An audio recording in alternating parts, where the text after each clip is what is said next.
घातला दुकान पडिये तैसा आहे वान। आम्ही भांडारी देवाचे द्यावे घ्यावे माप वाचे। उगवू जाणो मोडी झाली नव्हे त्याची जोडी।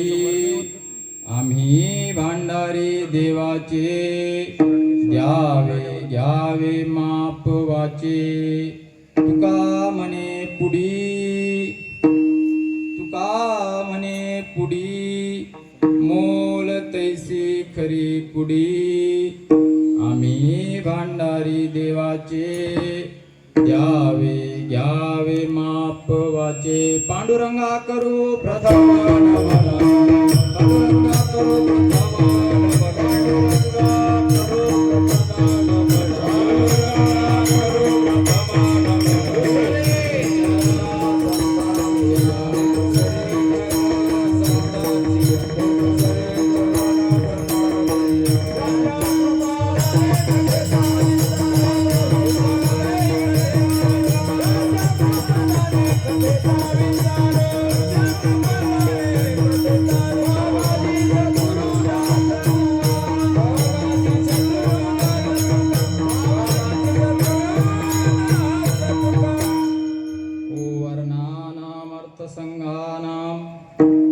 रसानां छन्दसामपि मंगलानां च कर्तारो।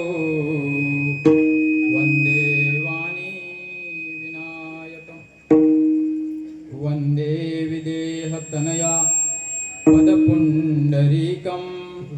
कैशोर सौरभ समाहित योगी चित्तम् अंतुं त्रितापमुनिशं मुनिहंस सेव्यं। सन्मान साल परिप्रीत परागपुंजं। यत्र यत्र रघुनाथ कीर्तनं तत्र तत्र कृतमस्तकाञ्जलिं। बाष्पवारि परिपूर्ण लोचनं मारुतिं नमत राक्षसान्तकम्। गंगातरंग रमणीय जटा कलापं गौरी निरंतर विभूषित वामभागं। नारायण प्रियमनङ्गमदापहारं वाराणसीं पुरपतिं भज विश्वनाथं। नमो विशदबोध विदग्धा विद्यारविंद प्रबोधा। प्रमय प्रमदा विलासिया। नमो जगदखिल पालना मंगळमणि निधाना। स्वजन वन चंदना आराध्यलिंगा। नमो सुभाव भजन भाजना भवे कुंभ भंजना। विश्वोद्भुव भुवना श्री गुरु राया। नमो सद्गुरु तुकया ज्ञान दीपा। नमो सद्गुरु सच्चिदानंद रूपा। नमो सद्गुरु भक्त कल्याण मूर्ती। नमो सद्गुरु भास्करा पूर्ण कीर्ती। संपाद्य ज्ञानं च विदाय भक्तिं। विलोकितो येन समाधिराजः। वैराग्यवन्तं सुविचारयुक्तं नमामि जोगं शिरसा गुरुन्तं। श्री गुरु चरण सरोज रज निजमन मुकुर सुधारी। वरनहु रघुवर विमल यश जोदायकु फलुचारी। श्री संत ज्ञानेश्वर जी के पद कमलम बारंबार प्रणाम। गुण गाऊ श्री पंढरीनाथ के होय श्री तुकाराम सहाय। लेत सदा सुदीन दीन की सहज दया के धाम। जननी जनक कीर्ति के प्रभू श्री पंढरीनाथ विठाल विठाल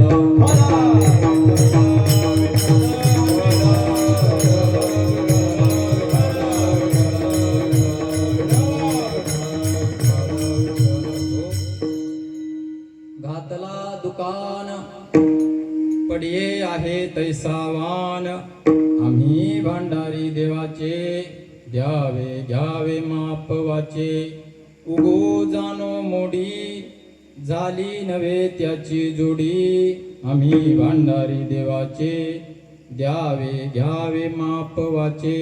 प्रस्तुत प्राप्त प्रसंगी प्राप्त स्थळी संप्राप्त सेवेकरिता निवडलेला अभंग महान भगवत भक्त देवनिवासी विश्व कल्याण मूर्ती विश्व उद्धारक जगद्गुरु श्री तुकोबाराय यांच्या अभंग संहितेतील 4 चरणाचा संत महात्मे या जगाला काय देतात आणि कुठल्या प्रकारे देतात त्याचं वर्णन करतात. विठाल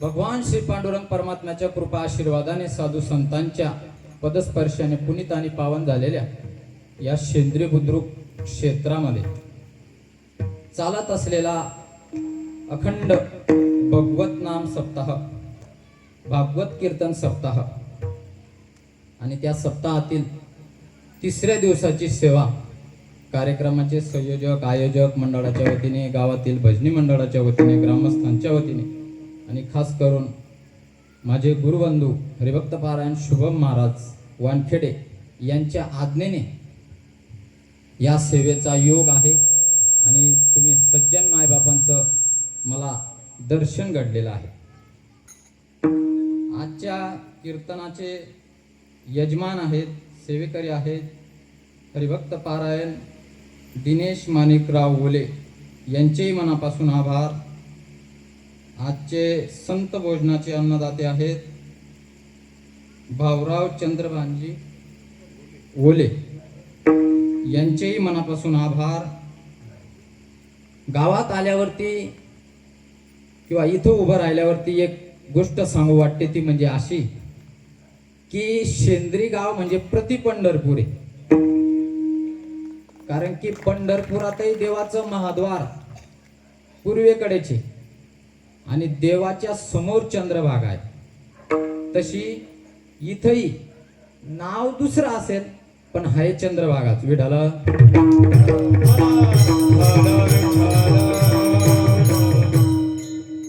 नदीचं नाव आडानी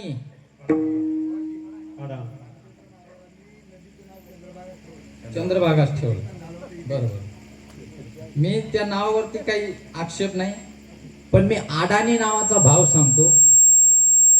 आम्ही खानदेशातला आहे आणि आमच्याकडे आडानी म्हटलं म्हणजे काहीच येत नाही बुवा याला असं म्हणतात बरोबर. पण ही गंगा तशी नाहीये. सर्वांचं आडानी पण म्हणजे सर्वांचं अज्ञान घालवणारी गंगा आहे म्हणून बाबांनी चंद्रभागा नाव ठेवले.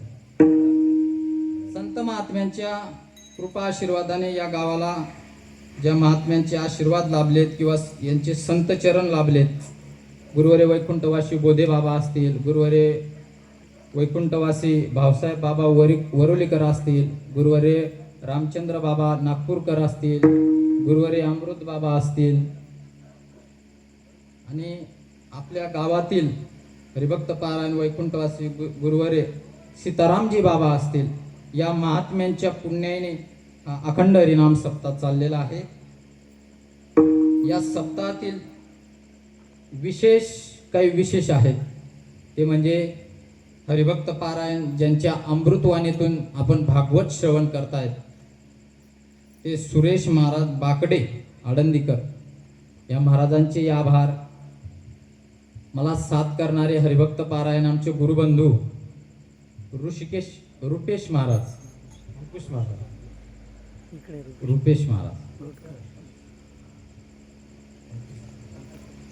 बरं असू द्या जाऊ द्या. दुसऱ्या पद्धतीत सांगतो. इंद्रासारखे वाजवणारे कोकिडे सारखे गायणारे आणि परीक्षितासारखे ऐकणारे सांगणारा शोक नाही.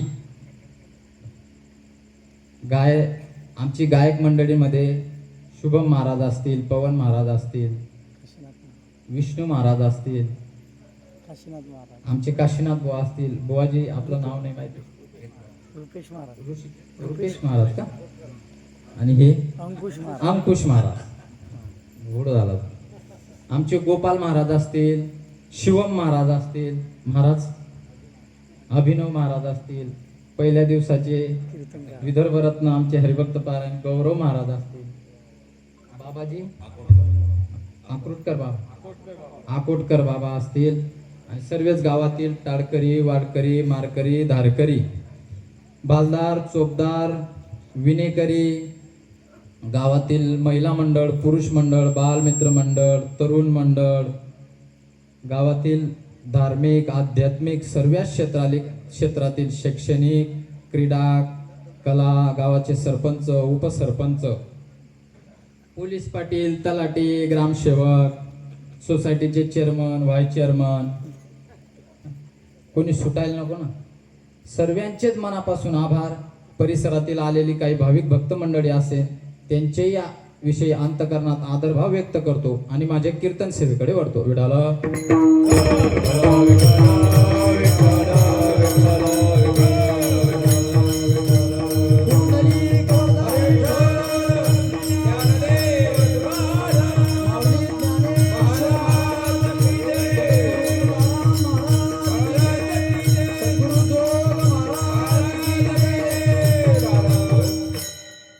घातला दुकान पडिये आहे तैसावान, आम्ही भांडारी देवाचे द्यावे घ्यावे माप वाचे. जगद्गुरु श्री तुकोबाराय प्रस्तुत अभंगामध्ये संत महात्मे या जगाला देतात. ते कुठल्या प्रकारे देतात, त्याच्यासाठी ते काय व्यवस्था करतात ते सांगतात. मग का हो प्रश्न उपस्थित होतो, तुम्ही म्हणतात संतच देतात. मग संतच देतात का या जगात? देणारी मंडळी भरपूर आहे. संतच देतात असं नाही, देणारी मंडळी भरपूर आहे. देणाऱ्या मंडळींमध्ये आपण 3 वर्ग करू. कोण कोण देतं? पहिला वर्ग आई वडीलही देतात, दुसरा वर्ग देवही देतो, तिसरा वर्ग प्रकृतीही देते, त्याच्यात संत येतात. पहिला वर्ग म्हणजे आई वडील देतात. आई वडील काय देतात? मी म्हणत नाही, पंचदशिकार म्हणतात. पितृभोक्ता न जाद्वीर्या जातो न नैव वर्धते, देहसोन्नमयो नात्मा प्राक्चोर्दम तद्भावत. पंचदशिकार म्हणतात हा जो देह दिलाय हा आई वडिलांनी दिलाय. आई वडिलांनी खाल्लेल्या अन्नाचा विकार म्हणजे हा देह आहे, असं पंचदशिकार म्हणतात. हा देह आई वडिलांची देणी. या मृत्यू लोकात जर यायचं असेल तर आई वडिलांचा आश्रय घ्यावाच लागतो. या मृत्यू लोकात आपल्याला यायचं असेल तर आई वडील लागतील, संतांना यायचं असेल तरीही आई वडील लागतील, आणि देवाला जरी यायचं असेल तरी आई वडील लागतील. म्हणून आई वडिलांनी दिलंय, हा देह दिलाय. पहिला वर्ग संपला. दुसरा वर्ग असा आहे तो देवाने दिलाय. देवाने काय दिलंय आपल्याला? जेने हा जीव दिला दान,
विचारसागरात जीवाची व्याख्या आली. बुद्धी, बुद्धी अधिष्ठान चैतन्य आणि त्या चैतन्यात पडलेला आभास हे तिघ मिळून जीव.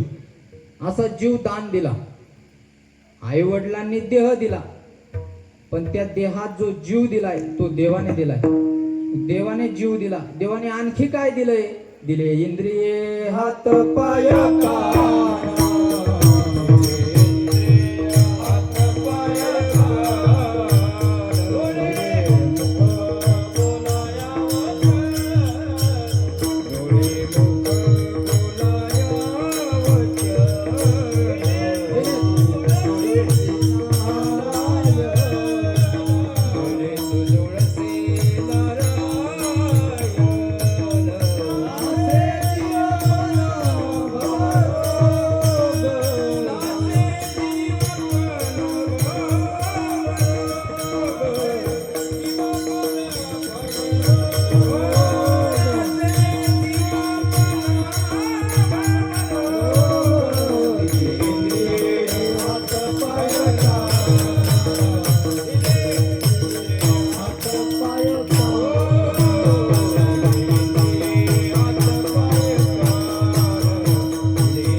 आता हातापायाची किंमत ज्याला नाही त्याला विचारा.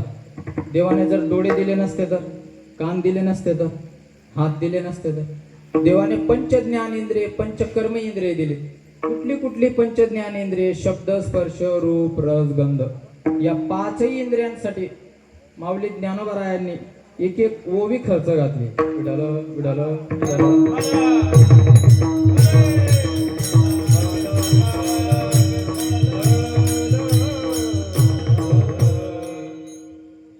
माऊली ज्ञानोबरायांनी एकेका इंद्रियासाठी एक एक ओवी खर्च घातली. बाबाजी माऊली ज्ञानोबराय शब्दासाठी सांगतात. देखे शब्दाची व्याप्ती, निंदा आणि स्तुती, तेथ द्वेषाद्वेष उपजती, श्रवणाद्वारे. शब्द, एक कानाला शब्द आवडतो. माऊली ज्ञानोबराय म्हणतात याला शब्द करतो, याला स्तुती आणि निंदा करते, याला स्पर्श करतो, स्किन याला त्वचेला काय स्पर्श करतो. मृदू आणि कठीण हे स्पर्शाचे दोन्ही गुण, जे वपुचे निसंगे कारण, संतोष खेदा. मृदू स्पर्श, कठीण स्पर्श त्वचेला करतो. देवाने डोळे दिलेत. डोळे हा या पूर्ण शरीराचा मुख्यमंत्री. सर्व इंद्रिय सध्या डोळ्याच्या ताब्यात आहेत. या मुख्यमंत्र्याने जर एखादी वस्तू पाहिली, ती जर त्याला आवडली, या सर्व कॅबिनेट मंत्र्यांना सर्वांना कामाला लावतो. सर्वांना कामाला लावतो. एवढा खतरनाक गडी. हो, प्लॅस्टिक दुकानासमोर ते स्टॅच्यू असतं. स्टॅच्यू प्लॅस्टिकची बाय असते, तरी लोक असे. चल पुढे. एक मनुष्य, एक उदाहरण सांगतो, विनोद म्हणून सांगत असतो. एक व्यक्ती लग्न झालेला मित्रांसोबत चित्रपट पाहायला गेला. काय पाहायला गेला? चित्रपट. चित्रपट म्हणजे रे, ए पोरो, तुम्ही चित्रपट म्हणजे शाळेत जाता का? हा, सिनेमा. चित्रपट इंग्रजी शब्द आहे. सिनेमा, पिक्चर हे मराठी शब्द झाले. चित्रपट पाहायला गेला. आता चित्रपटात काय असतं हे काय मी सांगावं एवढे अज्ञानी नाहीत तुम्ही. चित्रपटात काय असतं हे तुम्हाला माहिती आहे सर्वांना. तो पाहून आला. त्या चित्रपटात जे नट आणि नटी काम करतात, जे हिरो आणि हिरोईन ते काम करतात, त्याच्यातली एक त्याला आवडली, जी त्याला भावली. तो घरी आला आणि त्याच्या पत्नीला म्हणायला लागला, ती दिसते तशी तू का दिसत नाही? काय म्हटला? ती दिसते तशी तू का दिसत नाही? आता ती पडद्यावरची, ही घरातली, तिच्यासारखी ही कस काय दिसा? पण त्याने एकच लावलं, ती दिसते तशी तू कशी नाही? आता ती ही त्याचीच बाई होती. ती म्हणे, मी जर तशी दिसली असती तर तुझ्यासारख्या डांबरी मेन कापडाच्या वाटेला आली असती का? मी एखादा तसाच पाहिला असताना गेली असती ना. डोळ्याने पाहिलं. ग्रंथांमध्ये एक दृष्टांत आलेला आहे. महर्षी नारद ऋषी गंडकी नदीच्या तीरावरती भगवान सूर्यनारायणाला अर्घ देण्यासाठी गेले. कमरे एवढ्या पाण्यात उतरले अर्घ देण्यासाठी आणि चूड भरली. चूड भरत असताना नारद ऋषींना एक दृश्य दिसलं. काय दृश्य दिसलं? एका मासुडीच्या माग मासा लागलेला पाहिला. कोणी? नारद ऋषींनी. आणि बिघडलं ना सर. देवाला सूर्यनारायणाला अर्घ देणंही सोडून दिलं आणि विचार बदललेत. म्हणजे कोणीतरी असावं, असं एकटं किती दिवस राहायचं? कोणीतरी असावं. हा, आता हे आमचे टाळकरी मंडळी आहेत, यांचे उभे राहून राहून पाय दुखलेत. आता हरिपाठाला उभे आहेत, हरिपाठ संपला की कीर्तनाला उभे, पाय दुखून आलेत. मग घरी जाऊन हे लोक म्हणू शकतात जरा पाय चेप बर. आता वारकरी मारकऱ्यांच्या बाया, जुन्या बाया पाय चेपून देतील. तुम्ही बसलेले लोक इकडं बसलेले, बसून बसून कंबर दुखून आलं. सकाळी काकडा, त्याच्यानंतर विठ्ठल नाम जप, त्याच्यानंतर भागवत, त्याच्यानंतर हरिपाठ, कीर्तन. कुठला कार्यक्रम सोडावा बरं वाटत नाही. बरं कीर्तनातनं उठून जाता या इथेही बरं वाटत नाही. बसून बसून कंबार दुखलं. मग हे लोक घरी जाऊन म्हणू शकतात तुम्ही जरा तवा गरम कर बरं, जरा शेक म्हणू शकता ना. आमचे गायक मंडळी आहे, आमचे काशीनाथ बुवा आहेत, घरी गेलेत 7-8 दिवसा. लई जाता आमच्यासारखे कीर्तनकार राहिल्यावर लईच घोडावं लागतंय. सुरुवातीपासूनच घोडावं लागतंय. हे घरी गेल्यावर म्हणतील जरा गळा दाब बर, दाब नको, दाबल्यावर मरण ना माणूस, जरा गळा सोड बर म्हणूच शकतात. आमचं काय, आम्ही एकटेच पाय दुखलेत आपले आपले आपण, हात दुखलेत आपले आपले आपण, मागं ना पुढं फफुटावड. नारद ऋषी म्हणे लग्न करायचंय, लग्न. सारं सोडून दिलं, विण्या चिपड्या, आणि गेले द्वारकेत देवाकडे. आणि भगवान श्रीकृष्णाला म्हणू लागले, देवा कधी करशील लग्न माझे, तुझं ठावे ईश्वरा. तुला कल्पना नाही आमचं काय होतंय, लग्न करायचंय. भगवान श्रीकृष्ण म्हणे आता सध्या काळ लय विकट आहे, जे आहेत त्यांनाच भेटणार, त्याच्यात तुम्ही गडबड करू राहिले. म्हणे नाही नाही लग्न तर करायचंच आहे. देव म्हणे नारदा पाहू, अजून 2 महिने आहेत चातुर्मासाला. चातुर्मास म्हणतोय, माफ करा, अधिक मासाला. यावर्षी आता 2च महिने संपला सीझन. मार्च आणि एप्रिल गेलं, 2026 संपलं. नारद ऋषी म्हणे नाही नाही आताच पाहायचंय. म्हणे पाहू. म्हणे देवा असं येड्यावानी करू नका, पाहू आणि बघू ते नाही, आत्ताच करायचंय. म्हणे मग आता मुलगी कस काय? काय देवा चेष्टा लावली तुम्ही. म्हणे तुम्हाला काय कमी आहे का? 16,108 राण्या तुम्हाला, त्याच्यातली एखादी एक मला द्या. गोमचा एखादा पाय मोडला तर गोम काही लंगडी होते का? एखादी राणी मला द्या. भगवान श्रीकृष्ण म्हणे काहीतरी बिघडलेलं दिसतंय नारदाचं. आता भगवान श्रीकृष्ण आहेत ते खेळी आहेत. भगवान श्रीकृष्ण म्हणे खरंच एक बायको लोकांकडनं सांभाळली जात नाही. हा, एवढ्या कशा सांभाळायच्या? ती काय मागते, ती दुसरी काय मागते, तिसरी काही मागते. भगवान श्रीकृष्णाने नारदाला सांगितलं, नारदा जिथं मी नाही ना ती तुमची, ती न्या. निघालेत नारद ऋषी त्या नादात. पहिलं घर, दुसरं घर, तिसरं घर, 16,107 घर नारदाने पाहिलेत. भगवान श्रीकृष्ण कुठे ना कुठे आहेतच. कुठेतरी आंघोळ चालली, कुठं देवपूजा चालली, कुठं कपडे घालणं चाललंय, कुठं लेकरं खेळवणं चाललंय. नारद ऋषी म्हणे हा बाबा माझ्या अगोदर पोहोचतो कस का? 16,107 घर फिरलेत. नारद ऋषी नाराज झाले. शेवटचं घर राहिलं ते होतं रुक्मिणी आई साहेबांचं. विठाला विठाला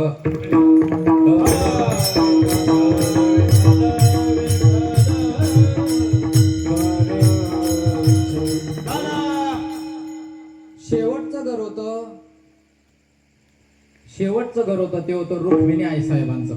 नारद ऋषी नाराज झाले. म्हणे आता शेवटचं घर आहे, पण खडा टाकून पाहू, मरता क्या ना करता. शेवटचं घर आहे पण पाहू इथं पट्टर आणि पण जाऊन पाहू. गेलेत नारद ऋषी रुक्मिणी आई साहेबांच्या महलात गेलेत, शिरलेत, इकडे तिकडे पाहू लागलेत. रुक्मिणी आई साहेब तुळशीला प्रदक्षिणा घालीत होते आणि रुक्मिणी आई साहेबांनी ते पाहिलं की नारद ऋषी आलेत आणि इकडे तिकडे फिरतायत. रुक्मिणी आई साहेबांनी नारदाला बोलवलं. नारदा बाळा काय पाहतो? नारद ऋषी म्हणे भगवान श्रीकृष्ण आलेत का इकडे? म्हणे नाही. आता आई म्हणत होते ना म्हणून बाळा म्हटलं. म्हणे नाही. नारदाने असा मोठा श्वास घेतला आणि सोडला. लय आनंदित झाले ते. म्हणे साधं बक्षीस लागण्याऐवजी आता बंपर ड्रॉ लागला. पट्टराणीच मिळाली, रुक्मिणीच मिळाली डायरेक्ट. नारद ऋषी जवळ आले. म्हणे रुक्मिणी आई साहेब म्हणे हा बाबा आल्या आल्या पाय पडायचा, आई साहेब म्हणायचा, कारण की कृष्ण म्हणजे जगद्गुरु. हा भगवान श्रीकृष्णाला गुरु मानले, ते गुरु माता आहे ना, आई म्हणायचा. हा पाया पडला नाही, आई म्हटला नाही, डायरेक्ट रुक्मिणी. काहीतरी बिघडलेलं दिसतं. मग रुक्मिणी आई साहेब म्हणे काय झालं नारदा बाळा? म्हणे नारदा म्हणायचं नाही. म्हणे मग नारद राव म्हणायचं. रुक्मिणी आई साहेब म्हणे याला शॉक देऊन, याला शेक देऊन फायदा नाही, याला शॉक द्यावा लागेल. शॉक हो.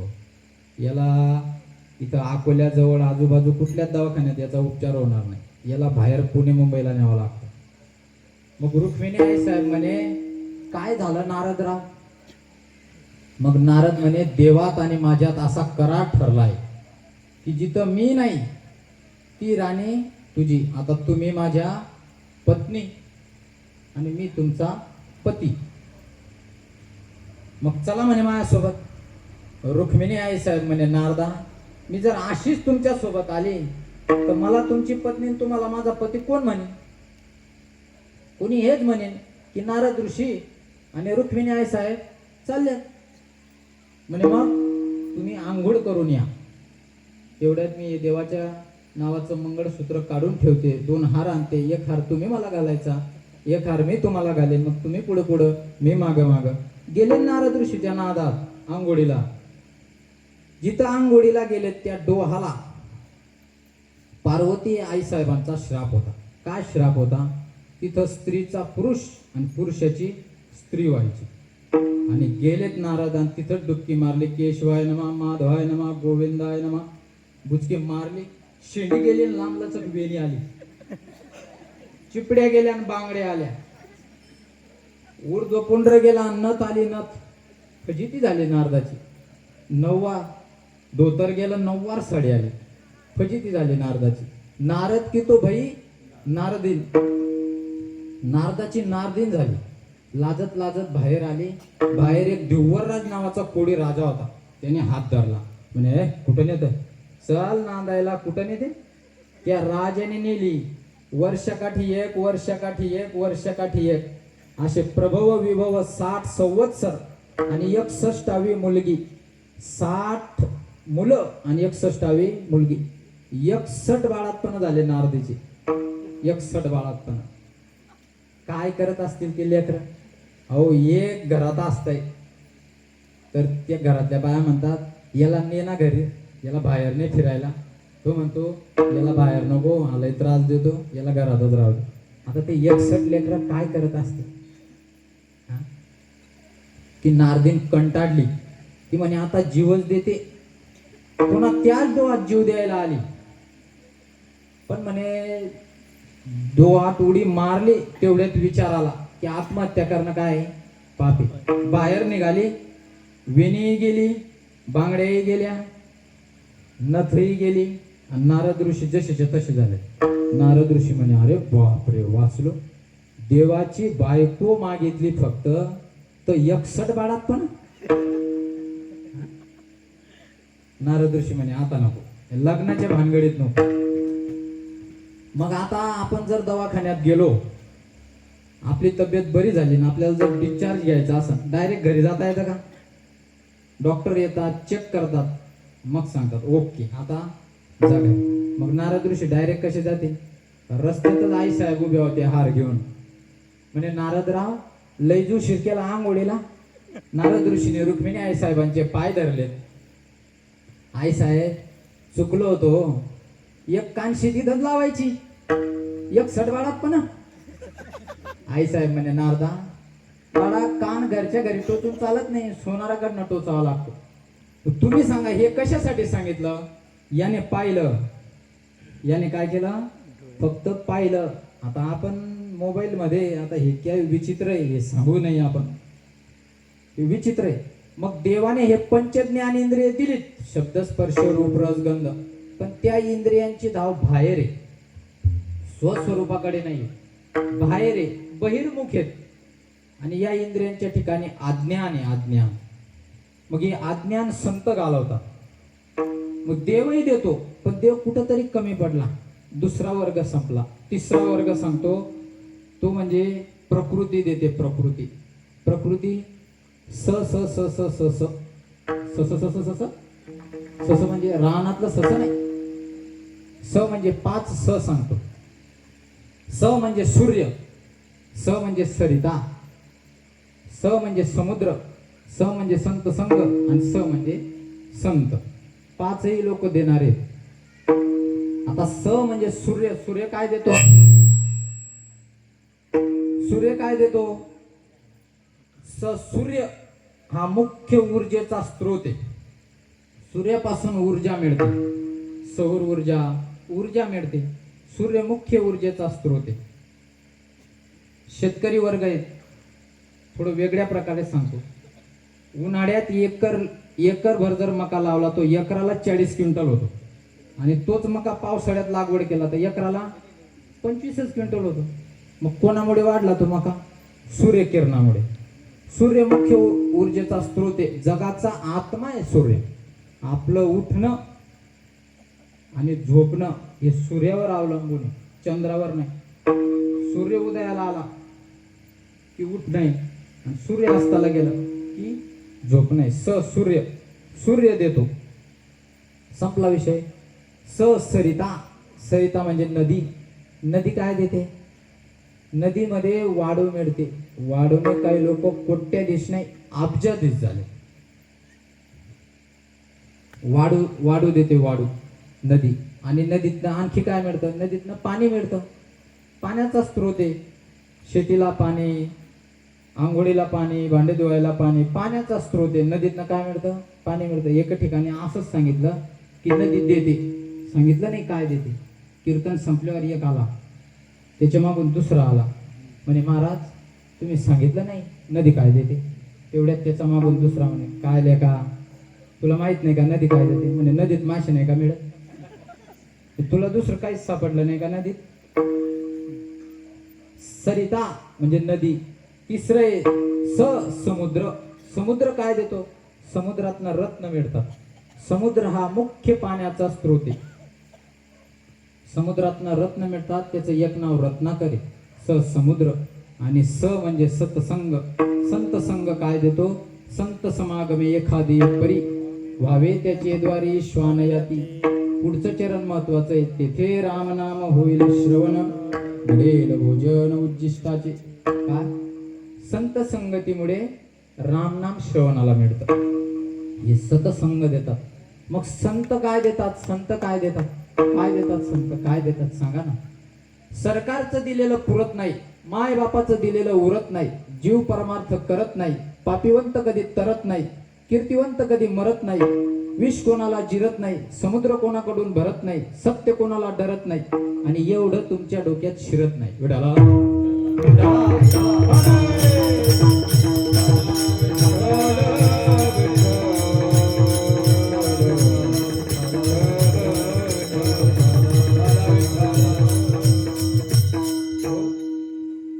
संत देतात. काय देतात? काय देतात? चहुवेदाचे हे केले विवरण,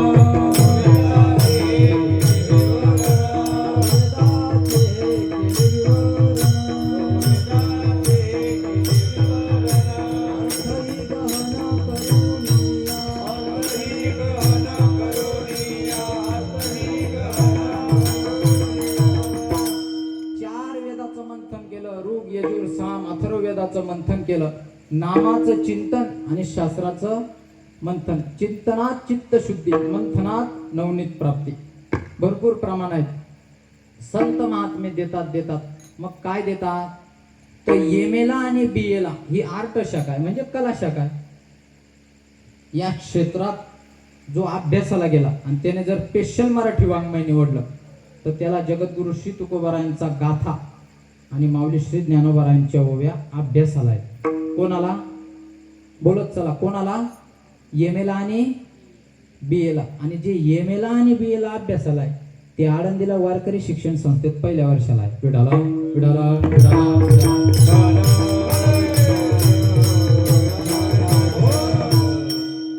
मग या वाङ्मयाची उंची पहा किती. तुम्ही म्हणा महाराज आम्हाला कमी समजता का? तसं नाही, मी संस्था काय ते सांगतो. तुम्ही कमी समजता का? दरवर्षी कायदे बदलतात, संत वाङ्मय कधीच बदलत नाही. दरवर्षी कायदे बदलतात, संत वाङ्मय कधीच बदलत नाही. आणि या MA-BA क्षेत्रामध्ये जर कोणी स्पेशल हिंदी वाङ्मय निवडलं तर त्याला तुलसीदास महाराजांच्या चौपाया अभ्यासाला आहेत आणि कबीर महाराजांचे दोहे अभ्यासाला आहेत. हो, संत महात्मांची वाणी येते.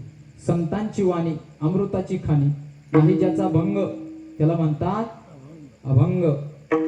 संतांचे बोल जगात अनमोल, संतांचे बोल समुद्रापेक्षा खोल, असे संत महात्म्यांचे बोल.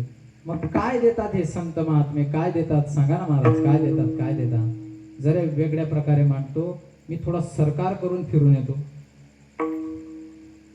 राज्य सरकारे, महाराष्ट्र सरकारने ठरवलं की गोर गरिबांपर्यंत धान्य पोच करायचं.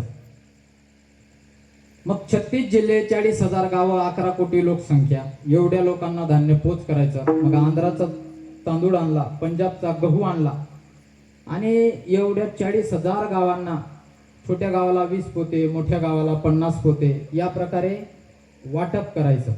त्याच्यासाठी व्यवस्था केली. व्यवस्था, त्या व्यवस्थेला वितरण व्यवस्था म्हणतात. काय म्हणतात? वितरण व्यवस्था. मग तशीच संत महात्मे, तशीच तद्वत, तत्स्वरूप, तत्सादृश्य वेदातील ज्ञान, उपनिषदातील ब्रह्मविद्या जिज्ञासू मुमुक्षु साधकापर्यंत आणि तुमच्या माझ्यापर्यंत पोहोचवण्यासाठी काय व्यवस्था करतात? अभंगाच्या प्रथम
वान पडिये तैसा आहे वान. संत महात्मे देतात, ज्याच्या मनात पडिये तैसा आहे वान, ज्याच्या मनात जी इच्छा असेल ते संत महात्मे देतात. आता दुकान घातलंय संतांनी. आता हे दुकान घालण्याचं काम कोणाचं आहे? व्यापारी वर्ग आहे. हे वाणी लोकांचं काम आहे, वाणी लोकांचं. मग तुकोबारायांना विचारलं, महाराज तुम्ही वाणी झालेत का? तुका झाला वाणी, तुका झाला वाणी, तुका झाला वाणी, तुका झाला वाणी. तुकोनी चौऱ्याशीच्या गाणी, तुकोनी चौऱ्याशीच्या गाणी, तुकोनी चौऱ्याशीच्या गाणी, तुकोनी चौऱ्याशीच्या गाणी, तुकोनी चौऱ्याशीच्या गाणी, तुकोनी चौऱ्याशीच्या गाणी. मला गाता नाही येत, बोलता येतंय पोपटासारखं, म्हणून थोडस होतंय. मग तुकोबारांनी विचारलं, महाराज तुम्ही वाणी झालेत? वाणी, हो वाणी झालं. मग आता हे आमच्याकडे गुजरात MP बॉर्डर आहे आम्हाला, तिकडे वाणीला बनिया, मारवाडी, जैन लोक, नफा कमावणारी मंडळी, कमी किमतीला वस्तू आणायची, जास्त किमतीला विकायची, असा ज्यांचा व्यवसाय त्यांना वाणी. मग महाराज तुमचा असाच व्यवसाय आहे का? तुकोबाराय म्हटले, अरे बाबा असा नाही, नफा तोटा कमवण्याचा व्यवसाय माझा नाही. हे नफा कमवणारी मंडळी वेगळी, आम्ही वेगळे. तैसा नव्हे तुका वाणी व्यवसायी, तैसा नव्हे तुका वाणी व्यवसायी, तैसा नव्हे तुका वाणी व्यवसायी. आवत्याचे पायी विठोबाच्या, आवत्याचे पायी विठोबाच्या, आवत्याचे पायी विठोबाच्या. कळालं महाराज, तुम्ही तुमचं नफ्या तोट्याचं दुकान नाही, पण तुम्ही या संत महात्म्यांनी दुकानीच्या भानगडीत तरी कशाला पडावं? महाराज लोक आहेत तुम्ही, कीर्तन करावं, देवाचं नामस्मरण करावं, या दुकानीच्या भानगडीत कशाला पडावं? तुकोबाराय तट दिशी बोलले, अरे मी एकट्याने कुठं दुकान घातलंय? सर्व संतांनी दुकान घातलंय. संत सज्जनी मांडलेले दुकान, सज्जनी मांडलेले दुकान, संत सज्जनी मांडलेले दुकान, संत सज्जनी मांडलेले दुकान. जे दया पाहिजे ते आहे रे, जे दया पाहिजे ते आहे. मुक्ती मुक्ती मुक्तासाठी, मुक्ती मुक्ती मुक्तासाठी. कोणी दयाकडे पाहे रे, कोणी दयाकडे पाहे रे, कोणी दयाकडे पाहे रे, कोणी दयाकडे पाहे रे. नाचत जाऊ त्याच्या गावाने खेडिया, दुखणे रवी सावारे. नाचत जाऊ त्याच्या गावाने खेडिया, दुखणे रवी सावारे. नाचत जाऊ त्याच्या गावाने खेडिया, दुखणे रवी सावारे. नाचत जाऊ त्याच्या गावाने खेडिया, दुखणे रवी सावारे. अरे बाबा, सगळ्या संतांनी दुकान घातलं, मी घातलं. बरं कळालं महाराज, तुम्ही दुकान घातलं, तुमच्या दुकानातला माल काय? भुक्तिमुक्ती. आमच्या दुकानातला माल आहे, संतांच्या दुकानातला माल भुक्तिमुक्ती. हो, हे अलौकिक दुकान आहे, संतांचं दुकान आहे. आणि इतर लौकिक दुकान आहे. काही काही दुकानांमध्ये पांढरे लिंबू सुद्धा मिळतात. कळालं नाही तुम्हाला? तुमच्याकडे अजून 5G नाही आलं का? पांढरे लिंबू नाही कळाले? अरे कोंबडीच्या पोटातून येतात ते पांढरे लिंबू. अनर्थक वस्तूंचे दुकान आहे, पण संत महात्म्यांचं लौकिक दुकान नाही, अलौकिक दुकान आहे. मग महाराज कळालं, तुमचं दुकान कळालं, तुमच्या दुकानात भुक्तिमुक्ती या तुमच्या दुकानाचा माल आहे, जगत कल्याणाचं तुमचं दुकान आहे, कळालं आम्हाला. पण मग तुमच्या दुकानाचा पत्ता, ऍड्रेस, काही लोकेशन सांगा ना आम्हाला. तुमचं दुकान कुठं आहे? तुमच्या दुकानावर येऊ आम्ही. पंढरी चोहटा घातले दुकान, पंढरी चोहटा घातले दुकान, पंढरी चोहटा घातले दुकान, पंढरी चोहटा घातले दुकान.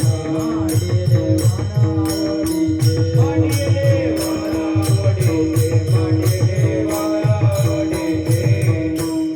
संत महात्म्यांनी पंढरपूर गावात पंढरी चोटा म्हणजे चार रस्ते, मार्ग संगम म्हणतात त्याला. चार रस्ते, जंक्शन, चार रस्ते जिथं एकत्र येतात तिथं संत महात्म्यांनी दुकान घातलं. कुठले चार रस्ते मला सुचलेत म्हणून सांगतो. धर्म, अर्थ, काम आणि मोक्ष हे चारही रस्ते जिथं एकत्र येतात त्या ठिकाणी संत महात्म्यांनी दुकान घातलं. पंढरी चोटा घातले दुकान, त्या ठिकाणी संत महात्म्यांनी दुकान घातलं. आणि असंही एक प्रमाणे सुखाचिया पेठे घातले दुकान, मांडियेले वान रामनामे, अशा प्रकारचं एक दुकान आहे. संत महात्म्यांनी हे भक्तिमुक्तीचं दुकान घातलं. मग महाराज तुमचं दुकान आहे, मग एखादं उदाहरण सांगा की तुम्ही कोणाला काय देतात. सांगा ना, सांगा ना, एखादं उदाहरण सांगा, कोणाला काय दिलं का. तर संत महात्म्यांकडे जो मागायला गेला त्यालाही संत महात्मे देतात. गवरशेठ वाणी नावाची एक सद्ग्रस्त होती आणि त्यांची म्हैस हरवली. म्हैस, विठाल विठाल.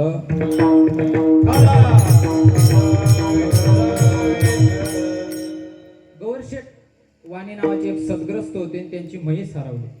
सर्व गावात शोधली, गावातल्या रानात शोधली आणि शोधत शोधत भंडाऱ्या डोंगरावर जाऊन पोहोचले. कोण? गवरशेठ वाणी. भंडारा डोंगरावर तुकोबारायांना भजन करताना त्यांनी पाहिलं. आता तुकोबाराय भजन करायला गेलेले भंडारा डोंगरावरती आणि ते गवरशेठ वाण्यांनी पाहिलं, पण आजूबाजू कोणी दिसतच नाही. मग या महाराजांना तरी विचारून पाहावं आता आपण. मग गवरशेठ वाण्यांनी तुकोबारायांना विचारलं की महाराज याची म्हैस पाहिली का. तुकोबाराय म्हणे सर सोडून इकडे आलो आणि हा बाबा इथेही म्हैस विचारायला. पण ते तुकोबाराय होते. तुकोबाराय म्हणे जाय तुझी म्हैस गोठ्यात आहे. गवरशेठ वाणी म्हणे महाराज घरूनच शोधित शोधित इथपर्यंत आलोय आणि तुम्ही म्हणतात गोठ्यात आहे. तुकोबाराय म्हणे जाय तुझ्या गोठ्यातच म्हैस आहे.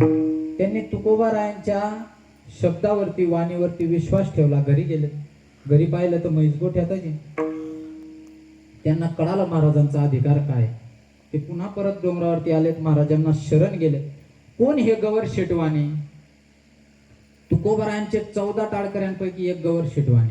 मग संत महात्मेने लौकिकातलंही दिलं, म्हैशी लौकिकातली, आणि गवरशेठ वाणी तुकोबारायांचे टाळकरी झालेत. हे अलौकिक देण आहे. संत महात्मे देतात, जो मागायला येतो त्यालाही देतात.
कोणाला देतात?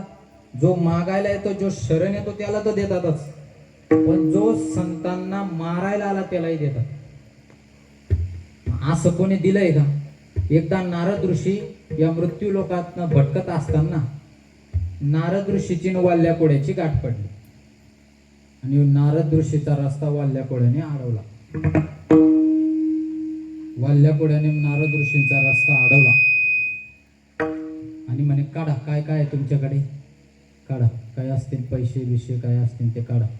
नारद ऋषी म्हणे अरे बाबा माझ्याकडे काही नाही, मी फकीर माणूस आहे. आणि असं कसं काय होईल? कुठंतरी जायला निघाले आणि काहीच कसं नाही, आणा काढा. कुठंतरी कनवटीला कुठंतरी एखादा नाणं असेल सोन्याचं चांदीचं, काढा कुठंतरी असेल काय. नारद ऋषी म्हणे अरे बाबा माझ्याकडे काहीच नाही. वाल्या कोडी म्हणे काय करता? म्हणे कीर्तन करतो. म्हणे मग काढा, तुमच्याचकडे मिळेल, तुमच्याचकडे मिळेल, काढा काढा. नारद ऋषी म्हणे अरे बाबा मी तसला कीर्तनकार नाही. मग कीर्तनाचा प्रवर्तक आहे. तसला कीर्तनकार मी नाही, कीर्तनाचा प्रवर्तक आहे. हा वाल्ल्या कोडी कोण? तर वाल्ल्या कोडीचा परिचय देताना असं सांगितलंय की वाल्ल्या कोडी आजपर्यंत अजून कोणी जन्माला आला नाही एवढे पाप वाल्ल्या कोड्याने केले. किती पापी होता, किती पापी होता. एक मनुष्य मारायचा आणि त्याच्या नावाचा खडा उचलायचा आणि रांजणात टाकायचा. असे कितीतरी रांजण भरून टाकले वाल्ल्या कोड्याने. आजही पुणे बारामती हायवेला वाल्ले नावाचं गाव आहे. भगवान श्री माऊली ज्ञानोबारायांचा 1.5 दिवसाचा मुक्काम असतो. त्या गावा शेजारी डोंगर आहे, त्या डोंगरावरती आजही ते अवशेष मिळतात. असा वाल्ल्याकोड. माझ्या तुकोबाराय या वाल्ल्याकोड्याच्या पापाचा हिशोब लावायला बसले. तुकोबारायांचं कॅल्क्युलेटर खराब झालं. तुकोबारायांचं कॅल्क्युलेटर खराब झालं, मोजता झालं नाही. कारण की संख्याशास्त्र आहे, विशेष संख्या आहे, त्याच्या पलीकडे जाता येत नाही. संख्याशास्त्र काय आहे? अरे पोरो, शाळेत जाता का? कितवीत जातो? 8वीत. 8वीत. 7वी नंतर येते ती का? 8वी. एक प्रश्न विचारला तर उत्तर देशील का? आला तर द्यायचा, नाही तर मी आहे, मला कायसाठी बोलवलंय?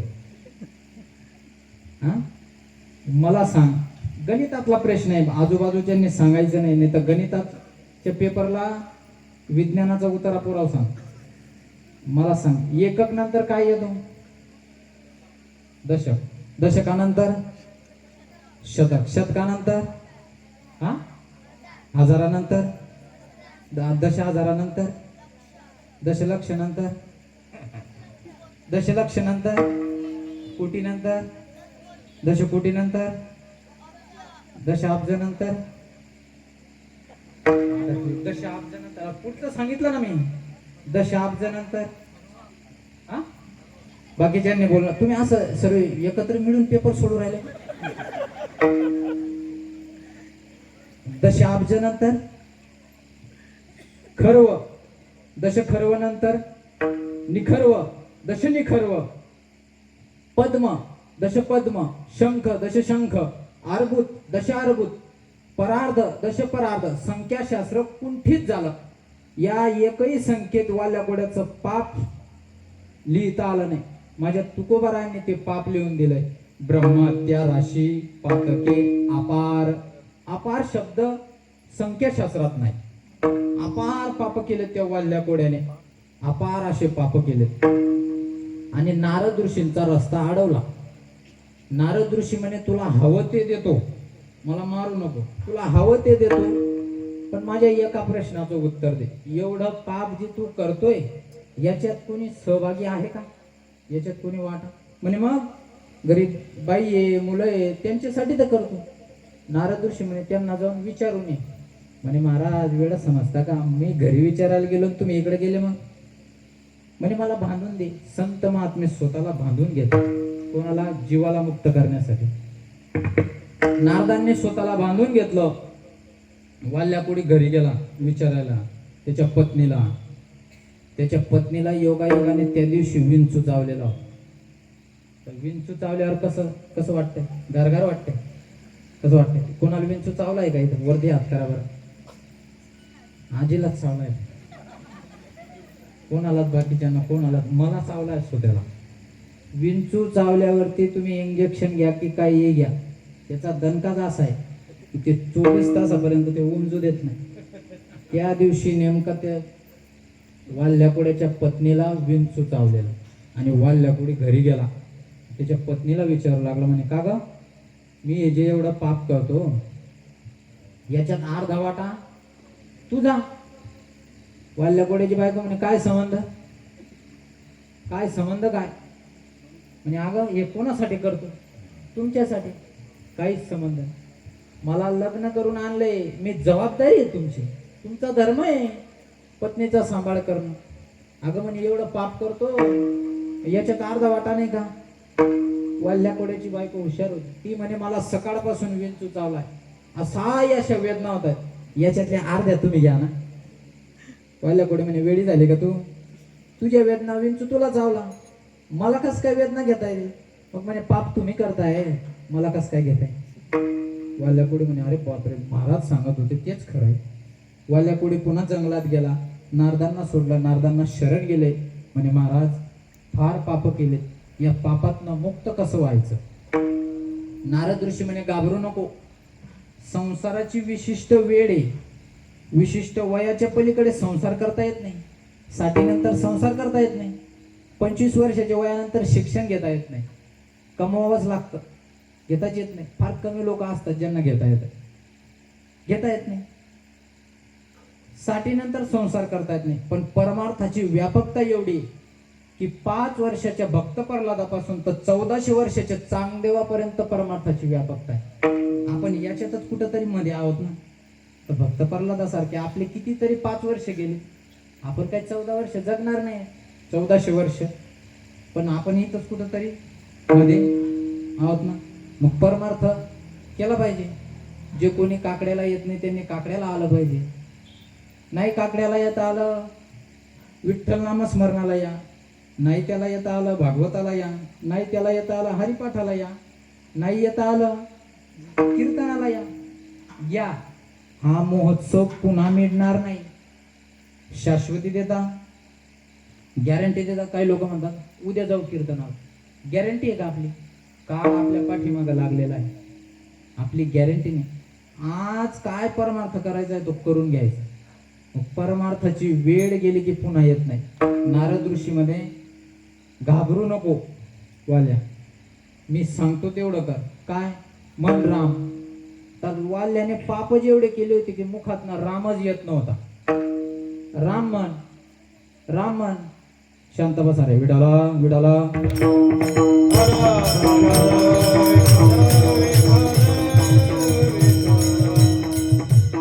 वाल्याकोड्याने पाप एवढे केले होती की रामच येत नव्हता. मग नारद ऋषी म्हणे मरा. 2दा मरा म्हटलं की एकदा राम येत आहे. 2दा मरा म्हटलं की राम येत आहे. म्हणा बरं माझ्या माग मरा.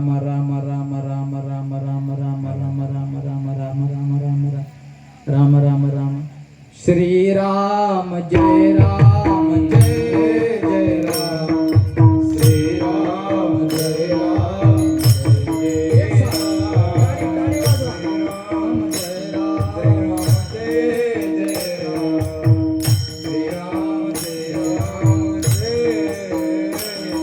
श्रीराम जय राम जय जय राम. श्रीराम जय राम जय जय राम. श्रीराम जय राम जय.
मरा म्हटल्यामुळे राम राम मुखात आलं.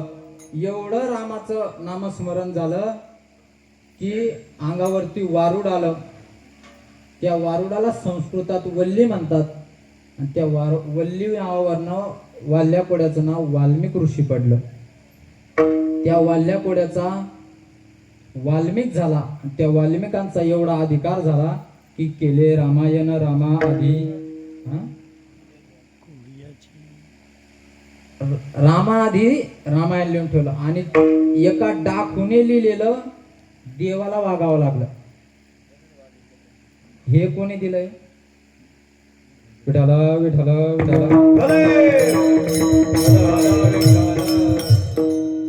वेळ संपण्यात आली म्हणून प्रमाण घ्यायला वेळ नाही. वाल्या कोड्याचे वाल्मिक झाले, देवाला कसं वागावं लागलं हे संतांनी दिलंय. मग का होय संत महात्मे देतात, यांच्याकडचं कधी संपतच नाही का? असं तुकोबारांना विचारल्यावर ते तुकोबारा अभंगाच्या दुसऱ्या चरणात उत्तर देतात.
संत महात्मे ज्या देवाचे भांडारे आहेत एकदा या सर्वांसाठी टाळ्या वाजवा. संत महात्मे ज्या देवाचे भांडारे आहेत त्या देवाचं एकदा मोठ्या प्रेमाने भजन करा. विठोबा रखुमाई जय.